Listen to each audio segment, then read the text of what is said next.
Bendiciendo, hermanos. Damos primeramente las gracias a nuestro Dios, como siempre, ¿verdad? Como decía Josué, que nos da el privilegio de participar del cuerpo y de la sangre de nuestro Señor y Salvador Jesucristo para recordar su muerte. Y también tenemos como un privilegio el que Dios nos conceda en su amor y misericordia poder exponer su santa y bendita palabra, no solo aquí, sino también predicarla allá afuera. ¿Lo vemos así, hermano, como un privilegio? Gloria sea el nombre de Él. Bien, hermanos, como decía nuestro hermano Miguel Molina, el tema para esta mañana se titula así, como está bien indicado en el programa: Falsos hermanos. Falsos hermanos. Si a usted le dieran a elegir un tema para predicar y le pusieran un menú y le dijeran, mira, tú puedes predicar del amor, tú puedes hablar de la gracia, tú puedes hablar de la misericordia, tú puedes hablar de las bendiciones de Dios, y también puedes hablar de los falsos hermanos, de los falsos profetas, de los falsos maestros, ¿cuál usted elegiría? Te elegiría uno, ¿verdad? Oh, me encanta hablar del amor, de la gracia, de la misericordia.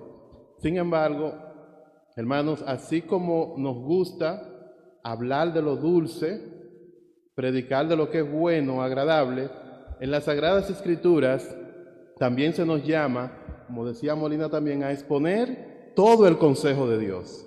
Y parte del consejo de Dios es hablar tanto de lo bueno como advertirnos acerca de lo malo para que nosotros no seamos engañados.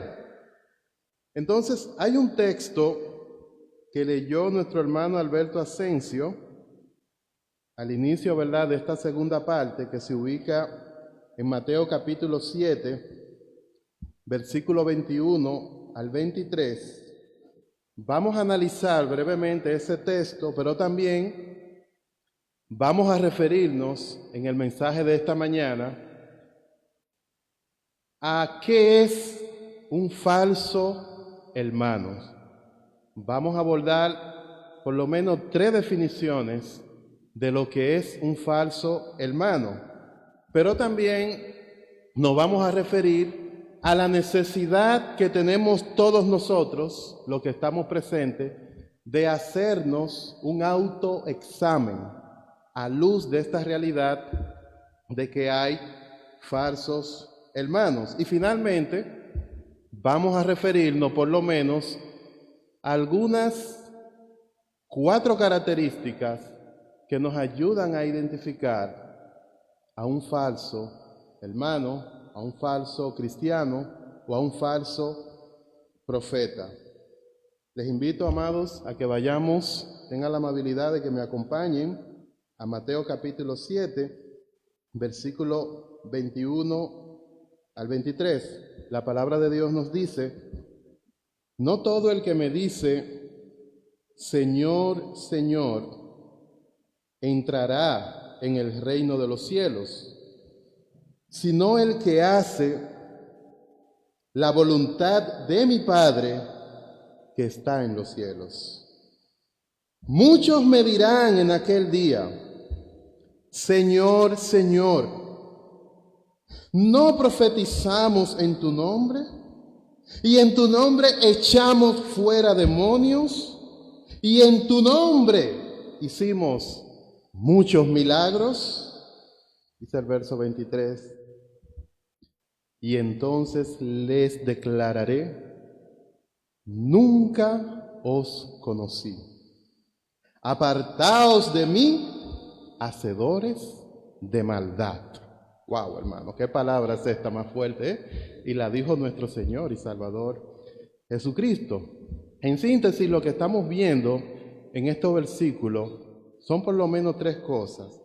Primero, nuestro Señor y Salvador Jesucristo está diciendo: no todo el que me dice Señor, Señor. O sea, no se trata solamente de hacer una confesión verbal. Y fíjense que la frase Señor, Señor está indicando que ellos reconocen el señorío de Jesucristo, que ellos reconocen la autoridad de nuestro Señor y Salvador Jesucristo. Pero ¿cuál es el problema? Que no hacen la voluntad de Dios. Tú me llamas Señor, pero vives como si yo no te hubiese dado mandamiento, como si la voluntad de Dios, o sea, no es tu prioridad. Tú me mencionas con la boca, pero tu vida no es una evidencia de que tú andas en la voluntad de mi Padre. En segundo lugar, Jesucristo se anticipa al día del juicio, porque Él dice, muchos, oigan, no son pocos en esta ocasión, muchos, wow, en el día del juicio, muchos me dirán en aquel día. Ojalá que aquí, hermanos, no haya entre nosotros de lo que diga tales cosas y de lo que reciba esta respuesta que vamos a ver del Señor. Muchos me dirán en aquel día, Señor, Señor, ¿no profetizamos en tu nombre? En tu nombre echamos fuera demonios, hicimos milagros. Esas son cosas poderosas, esas son cosas muy visibles. Y ellos le están presentando como si fuese una evidencia. Están dando ese testimonio. Señor, pero mira cuántos demonios echamos, mira cuántos milagros. O sea, ¿cómo es posible? Nunca os conocí. Apartaos de mí, hacedores de maldad. Cuando el Señor Jesucristo dice, nunca os conocí, ¿está queriendo nuestro Señor y Salvador Jesucristo decir que Él no sabía quién eran ellos? ¿Que no sabía de su existencia? ¿Que no conocía su nombre? No. Recuerden que el Señor es soberano. Él conoce todas las cosas. Todos los pelitos de nuestra cabeza están contados. Él lo sabe todo. Cuando Él dice, nunca os conocí, Él lo que está haciendo referencia es, ustedes decían que yo era su Señor, no hacían la voluntad de mi Padre. Cuando digo que no os conozco ustedes no tenían comunión conmigo, no tenían relación conmigo, no tenían una amistad conmigo. Hermano, esto es serio. O sea que más que decir que yo sigo al Señor, más que hacer muchas cosas como creyente, tú y yo necesitamos conocer a Dios, conocer a Cristo y ser conocido por Él. Una cosa es conocer al presidente y otra cosa es que el presidente te conozca. Una cosa es oír acerca de Cristo y otra cosa es, ¿te conoce Cristo? ¿Tienes tú una amistad con Cristo? Fíjense que esto es fundamental porque miren cuáles son las palabras. Nunca os conocí, apartaos de mí, hacedores de maldad. Entonces, amados hermanos, esas son las palabras más desconcertantes que alguien pudiera escuchar, y yo no quisiera que ninguno de nosotros ese día, el día del juicio, escuche tales cosas, sino que todos escuchemos una expresión muy bonita que utilizó nuestro Señor Jesucristo. ¿Y cuál fue? Venid a mí, benditos de mi Padre, entren en el gozo de mi Señor. ¿Quiénes son esos benditos de mi Padre? Los que hacen la voluntad de Dios, los que conocen al Señor, los que guardan sus mandamientos, los que se mantienen fieles, los que perseveran en el final en la doctrina de Cristo. Eso van a escuchar esa palabra. ¿Queremos, hermano, escuchar esa palabra? Gloria a Dios. Hermano, el concepto de falsos hermanos no es un invento. Es una idea, es un concepto que está en las Sagradas Escrituras. Por ejemplo, en Gálatas, en su capítulo 2, versículo 4, la palabra de Dios dice, y esto, a pesar de los falsos hermanos, introducidos a escondidas, que entraban para expiar nuestra libertad que tenemos en Cristo Jesús, para reducirnos a esclavitud. Ustedes recordarán, hermanos, que el apóstol Pablo insistía, predicando el evangelio de la gracia de Dios, que ya no estamos bajo la ley, sino que estamos bajo la gracia, pero había un grupo que insistía en que era necesario, en que era obligatorio guardar la ley de Moisés para ser salvo. Entre ese grupo habían falsos hermanos que se introducían en la iglesia y trabajaban con el propósito de ser un estorbo, de causar problemas, de destruir el evangelio de la gracia para reducir a los hermanos a esclavitud. Es decir, para que los hermanos volvieran al yugo de la ley. Pablo le llama falsos hermanos. Y ahí estamos viendo una característica. Una persona que se caracteriza como falso hermano es alguien que tiene una enseñanza errónea, que no es bíblica, y la busca introducir en la iglesia como si fuese verdad. Tenemos que tener mucho cuidado como iglesia con las falsas doctrinas. Bien, hermanos, vamos a pasar a definir ahora, por lo menos vamos a ver 3 conceptos de lo que es un falso hermano. Que dicho sea de paso, no es lo que nosotros debemos ser. En primer lugar, un falso hermano es uno que, aunque está entre nosotros, no es de nosotros. Uno que, aunque está entre nosotros, no es de nosotros. Dios nos libre, ¿verdad? La palabra de Dios dice, Primera de Juan 2, versículo 19, salieron de nosotros, pero no eran de nosotros, porque si hubiesen sido de nosotros, habrían permanecido con nosotros, pero salieron para que se manifestase, y ahí lo estamos viendo otra vez, para que se haga evidente que no todos son de nosotros, no todo lo que están son, ni todo lo que son están, en otra palabra. Es decir, en la iglesia pueden haber personas que vienen, duran un tiempo, comparten con nosotros, hacen cosas que los demás cristianos hacen. Por ejemplo, toman la comunión, ofrendan, participan de las actividades de la iglesia, hasta predican. Pero un día nos sorprenden con la noticia de que me voy de la iglesia, no soporto estar más aquí. Se van al mundo. Y lamentablemente, hermano, hemos visto casos que hasta perecen en el mundo, se quedan en el mundo, aman más los placeres de este mundo, como Demas, que Pablo tiene que decir. O sea que Demas me ha desamparado, amando más las cosas de este mundo. Tengamos cuidado, hermano. Ahora, no es en el 100% de los casos, porque hay hermanos que por alguna situación, ¿verdad?, tienen algún tropiezo, alguna debilidad, o se dejan engañar por el enemigo, se enfrían, se apartan de la iglesia, pero cuando están en el mundo, ellos como que no se encuentran en el mundo. Ellos dicen que este lugar no es mío, o donde yo estoy, o sea, no, Dios no me llamó a esto. Yo tengo que regresar a la luz, yo tengo que regresar a la verdad. Y ahí tenemos el hermano que se ha extraviado del error y vuelve a la verdad. Salvará de muerte un alma, dice la palabra, y cubrirá ¿qué? Multitud de pecados. Entonces, hermanos, pero aquel que se aparta de la iglesia, aquel que no persevera en la doctrina de Cristo, aquel que no se arrepiente y perece allá afuera, lamentablemente está evidenciando que realmente no era un verdadero hermano. Debemos cuidarnos de eso. En segundo lugar, un hermano falso es uno que, aunque parezca cristiano en la forma, no lo es en el fondo. En primer lugar vimos, un falso hermano es uno que aunque está entre nosotros, no es de nosotros. Y eso tarde o temprano se revela. Pero en segundo lugar es uno que parece ser cristiano en apariencia, pero en el fondo, en su corazón, no es cristiano. Es como el que come contigo, el que te abraza, el que te saluda, el que dice Dios te bendiga, pero su corazón no está contigo.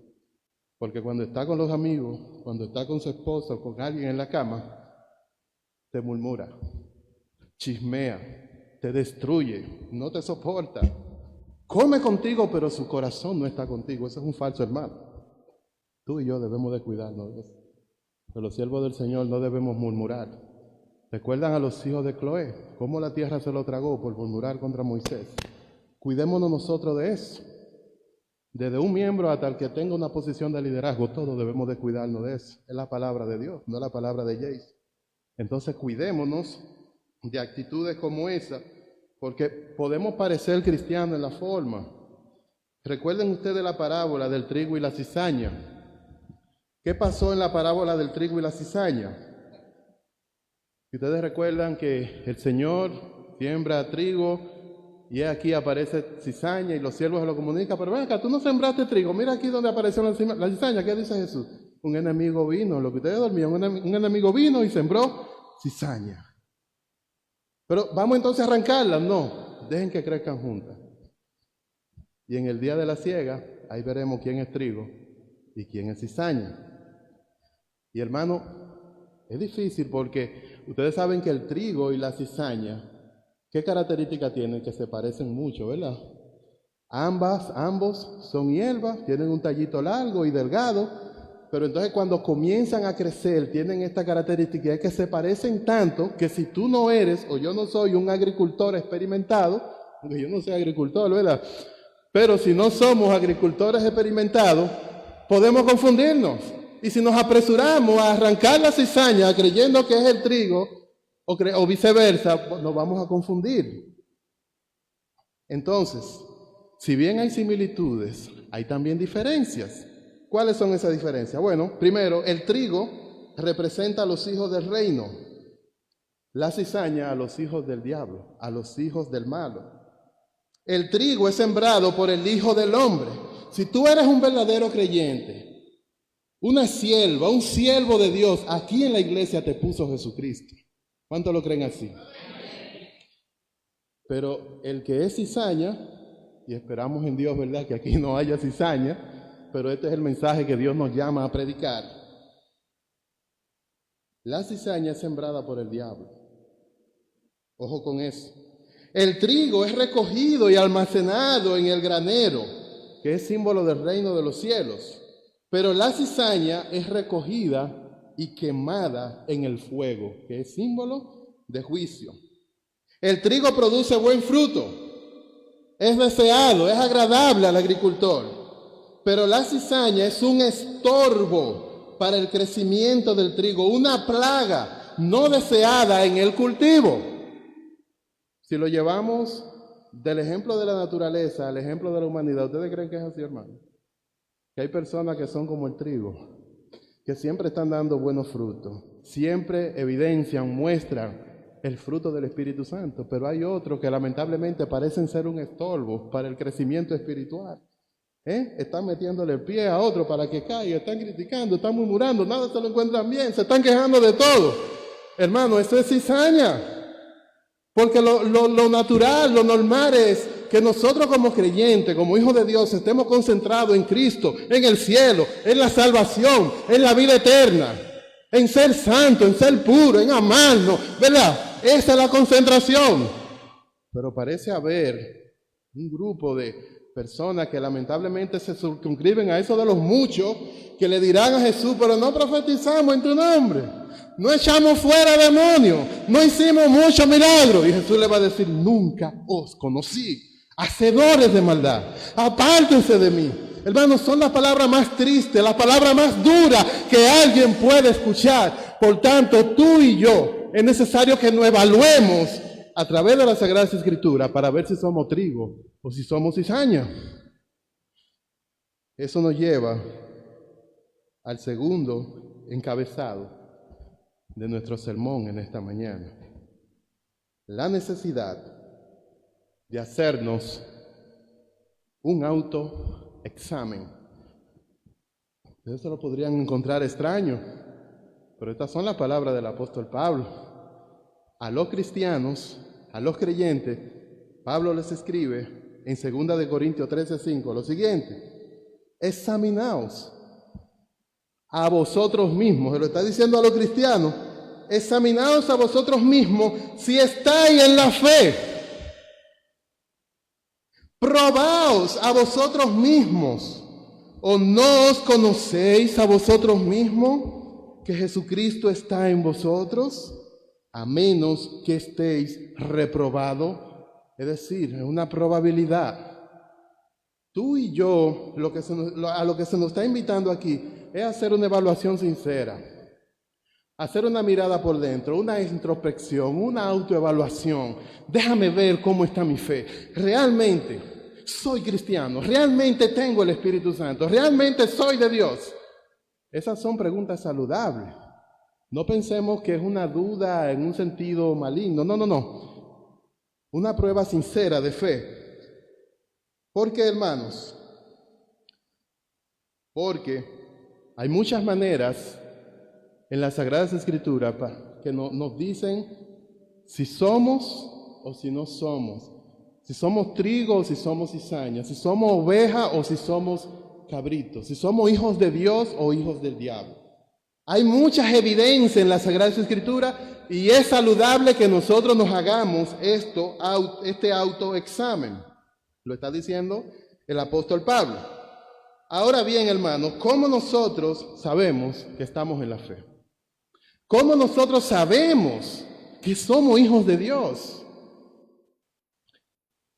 Como le decía, en la Sagrada Escritura hay muchas maneras de verlo. Primero, número 1, tenemos nosotros, tiene usted, tengo yo, el testimonio del Espíritu Santo en nuestra vida. La palabra de Dios dice en Romanos 8:16 lo siguiente: el Espíritu mismo da testimonio a nuestro espíritu de que somos hijos de Dios. Él mismo, el Espíritu Santo, que el Señor en su gracia y amor ha hecho morar en nuestros corazones, Él, el mismo Espíritu, se encarga de confirmarnos, de darnos a entender si nosotros somos hijos de Dios. ¿Cómo Él hace eso? Él te da una paz que viene de Dios, una paz que tú nunca habías tenido en el mundo. El Espíritu Santo te la da aquí en la iglesia. Él te da una seguridad. Él te da una certeza. Te hace entender, tú eres hijo de Dios. Una de las pruebas, cuando tú pecas, tú quieres que la tierra se abra y te trague porque tú no quieres ofender a Dios. A ti te duele cuando pecas. Y cuando tú pecas, tú vas corriendo en arrepentimiento a decirle: Señor, perdóname, no soy digno de ser llamado tu hijo. Pero el que peca, y para él eso es como comer arroz y habichuela, tiene mucho de qué tener, tiene mucho argumento para tener miedo. Si tú pecas y eso para ti es como comer arroz y habichuela todos los días, no te importa, no te duele, es posible que o tú tengas una mente cauterizada o seas un falso hermano que tiene que arrepentirse, que tiene que venir en arrepentimiento y fe al Señor Jesucristo para recibir salvación. ¿Se entiende, hermanos? Porque no es verdad que los hijos de Dios son aquellos que se van a sentir complacidos en el pecado. Los hijos de Dios no se van a deleitar en el pecado. Los hijos de Dios, es verdad, pueden caer. Pero la palabra de Dios dice: el que practica el pecado es de el diablo. Porque el diablo peca desde el principio. Y para esto apareció el Hijo de Dios, para deshacer las obras del diablo. Primera de Juan 3:8. ¿Qué es lo que está queriendo decir eso? ¿Quiere decir que el cristiano nunca peca? No. El cristiano pudiera caer en algún pecado un día, pero cuando el cristiano peca, ¿cómo se siente? Se siente mal. Él no se siente bien con el pecado. Él se arrepiente, gloria a Dios. Que seamos así, hermanos, para honra y gloria de Dios. Que busquemos el perdón y la misericordia de Cristo si hemos pecado. Porque si endurecemos nuestro corazón y no venimos en arrepentimiento, es una señal de que no hay algo que no anda bien ahí. Tiene derecho esa persona de preguntarse entonces: ¿soy yo de verdad cristiano o no? Entonces, una evidencia de que tú eres un verdadero creyente es que tú tienes el testimonio del Espíritu Santo en tu vida. Él te lo confirma en tu corazón. En segundo lugar, pregúntate: ¿amas a Cristo más que a todo? Jesucristo dijo: el que no dejare casa, madre, padre, tío, parientes, bienes de este mundo, por mi causa, no es digno de mí. Y el que pone su mano en el arado y mira hacia atrás no es digno de mí. Es un llamado radical, hermano, que el Señor Jesucristo nos hace. El Señor no nos quiere a media, el Señor nos quiere a nosotros enteros, completos, aquí, presente, para Él, todo, para su gloria y su honra. Entonces, hermanos, una de las pruebas es, ¿amo yo a mi Señor Jesucristo más que todas las cosas? ¿Estoy yo dispuesto a cortar cualquier cosa de mi vida que me impida tener una comunión dulce, real con mi Señor y Salvador Jesucristo? Si no es así, debo de cortarlo. ¿Por qué? Porque amo a Cristo. Mi amor por Cristo está por encima de mi amor por cualquier cosa material, por encima de cualquier cosa que a la carne le guste. Mi amor por Cristo debe de vencer.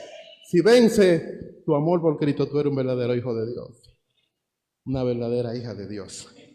Entonces, hermanos, pudiéramos seguir con más. Hay muchas señales, pero hay una prueba evidente, muy evidente, y es de que los verdaderos hijos de Dios perseveran hasta el final, de una manera sincera, de una manera real, con amor. Mueren en Cristo, como dice un himno. O si yo quiero andar con Cristo, o si yo quiero vivir con Cristo, o si yo quiero morir con Cristo. Quiero serle un cristiano fiel. ¿Cuánto de nosotros, hermano, va a trillar esta carrera de Cristo, del cristianismo, hasta que podamos irnos con Él? ¿Cuánto? Que ese es el deseo. Pero, hermano, el falso hermano no quiere eso. El falso hermano muchas veces anda buscando otra cosa, porque esa es otra de las evidencias. Una de las evidencias de un falso hermano es que viene a la iglesia por una motivación incorrecta. Hay algunos que vienen buscando una jeva o un jevo. Incluso en el mismo mundo uno se encuentra personas que le dicen, oye, yo quisiera encontrarme una mujer, pero una mujer que sea cristiana. Pero el hombre no es cristiano. Incluso, no, hasta las mujeres he visto yo. Yo conozco una persona que me dijo, una mujer, me dice, Gerson, ¿tú no conoces allá en tu iglesia un hermano allá, un cristiano que sea bien, decente, de valores? Pero la muchacha no es cristiana. Entonces yo, mira, lo primero que tienes que hacer es arrepentirte. O sea, venir a Cristo, arrepentirte. Pero hermano, hay algunos osados que aún sin querer venir a Cristo, entran en la iglesia porque les gusta un hermano, una hermana. Y lo hemos visto, hermano, eso todo lo hemos visto, ¿verdad que sí? Lo hemos visto, esas son cosas que pasan. Entonces, amados hermanos, nosotros tenemos que ser muy cuidadosos con eso, porque hay personas que llegan incluso hasta bautizarse. A bautizarse. Yo soy muy testigo de eso, hermano. Muy testigo de eso. Tal vez usted, varón, caballero, lo voy a poner a usted. Usted que es buen mozo, muy elegante. Es posible que alguien se haya bautizado para conseguirlo a usted. Eso pasa, hermano. Yo conozco una experiencia, y lo contábamos con los jóvenes hace un par de meses atrás, que hubo una persona, voy a decir la congregación, pero que se bautizó y era porque estaba interesada en un joven. Pero ella nunca pudo conseguir, era una mujer, nunca pudo conseguir una relación con ese joven. El hombre de Dios se mantuvo fiel, pero al cabo de un año, ella se acerca a los líderes de la iglesia y le dice, yo quiero que me bauticen otra vez. ¿Cómo? ¿Que te bauticen otra vez? ¿Pero y qué pasó? Dice ella, hermano, cuando yo me bauticé, yo no lo hice con sinceridad, por los motivos correctos. Yo lo hice porque estaba enamorada de fulano. ¿Qué ustedes creen, hermano? Se dan esos casos y tenemos que cuidarnos. Pero, hermanos, otra de las evidencias es que el pecado, o sea, algo que evidencia a un falso hermano, es que el pecado es una práctica habitual en su vida. Es un patrón continuo. Tenemos nosotros que tener cuidado de eso. Ejemplo. Yo escuché una vez 2 ilustraciones que nos pueden ayudar a entender esto bien. Si tú estás casado y un día tienes una discusión con tu esposa, estoy hablando desde el punto de vista del caballero, Y en esa discusión hubo ofensa, agresiones verbales. Y son dos creyentes, dos cristianos. Tuvieron una discusión. Hubo pecado porque se ofendieron. Y él se va a trabajar.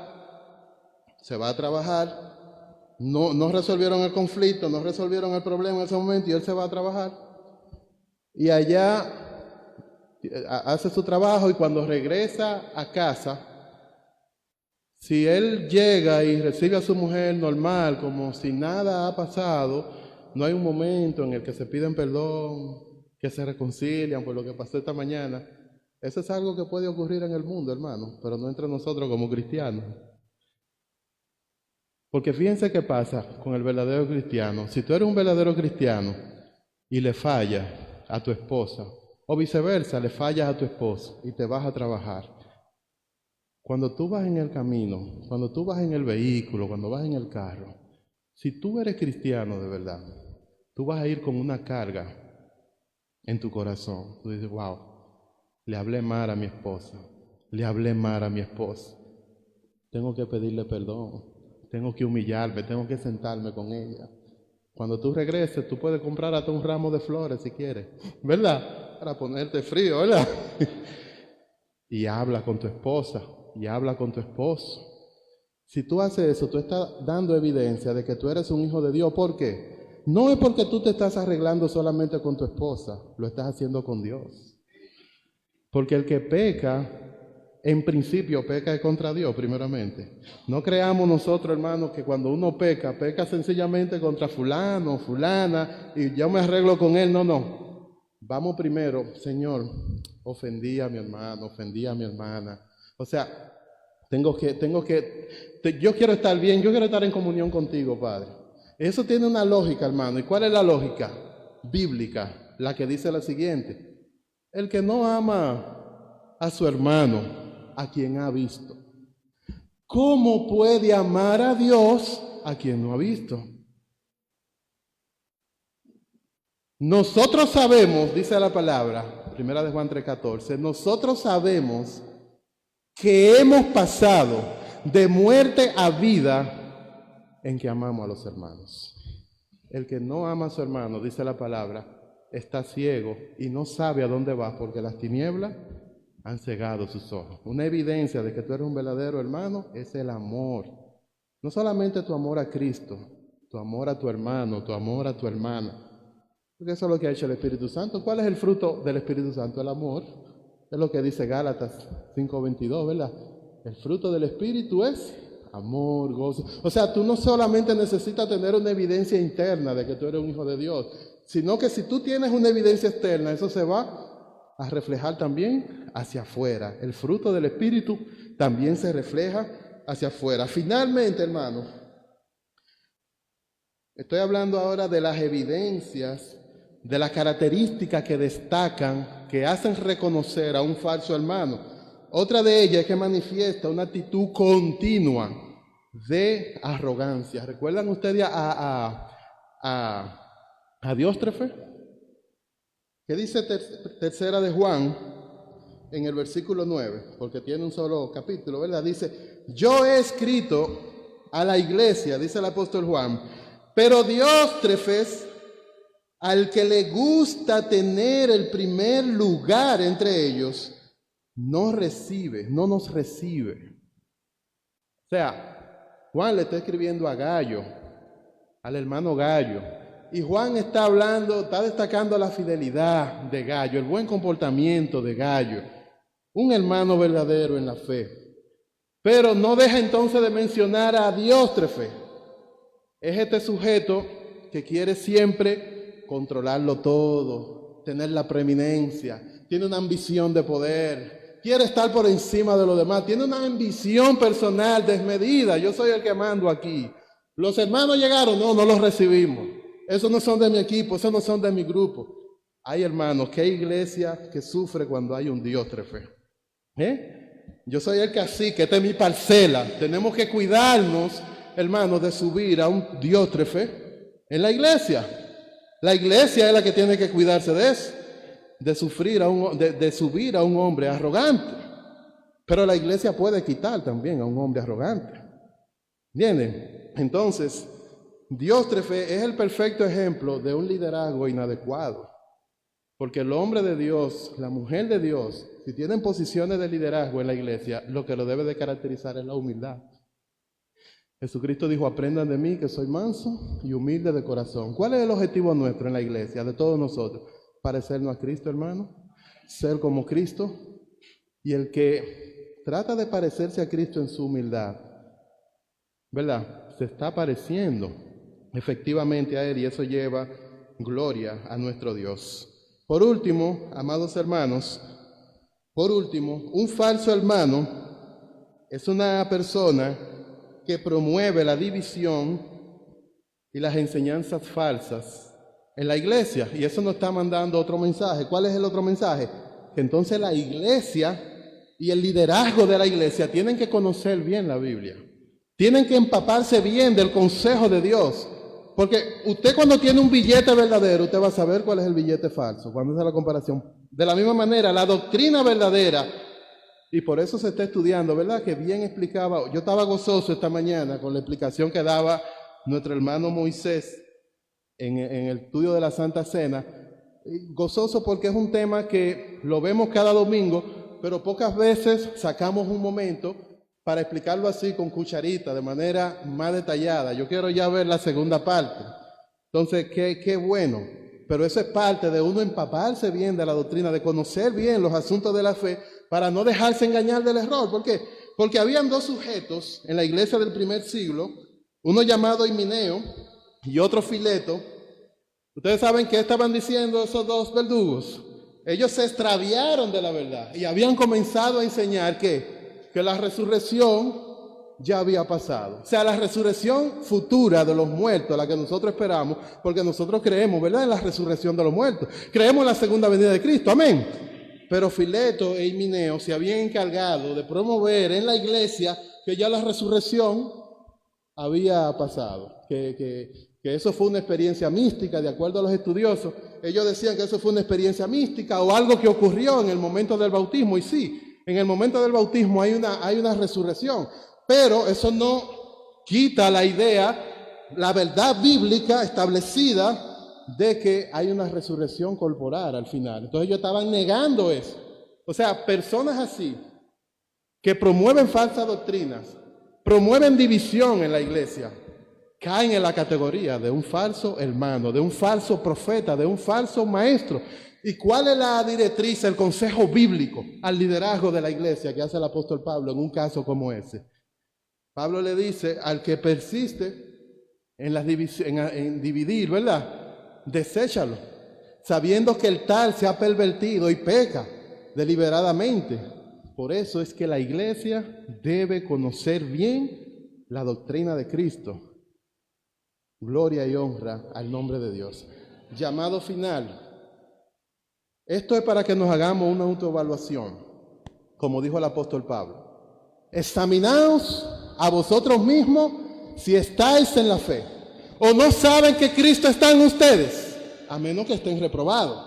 Entonces, el llamado en el mensaje de esta mañana es a que comparemos nuestra vida no con otro hermano, no con otra hermana, con la Biblia. Vamos a ver en el espejo de la Sagrada Escritura, ¿me estoy yo pareciendo a Cristo? ¿Soy yo trigo o soy yo cizaña? Si soy trigo, gloria a Dios, vamos a seguir creciendo, vamos a seguir afirmándonos en el Señor, vamos a seguir buscando crecer en comunión con Dios y con mis hermanos. Pero si soy cizaña, tengo que arrepentirme. Tengo que saber que un día daré cuenta a Dios, y en ese día no vale que uno diga, Señor, Señor, pero yo vine a la iglesia. Señor, Señor, yo ayudé a tal hermano, a tal hermana. Señor, yo hice muchos milagros, yo fuera de... No. Me conociste. Tuviste una relación conmigo, hiciste la voluntad de Dios. Si fue así, entra a la voluntad de mi Padre. Pero si no es así, nunca os conocí. Apartados de mí, hacedores de maldad. Pero hermano, mi anhelo es que en esta congregación todos estemos a una en glorificar a Cristo, en honrarle con nuestra vida y terminar esta carrera en victoria. Perseverar hasta el final. porque el que persevere hasta el fin, ese será salvo. Que Dios nos bendiga a todos.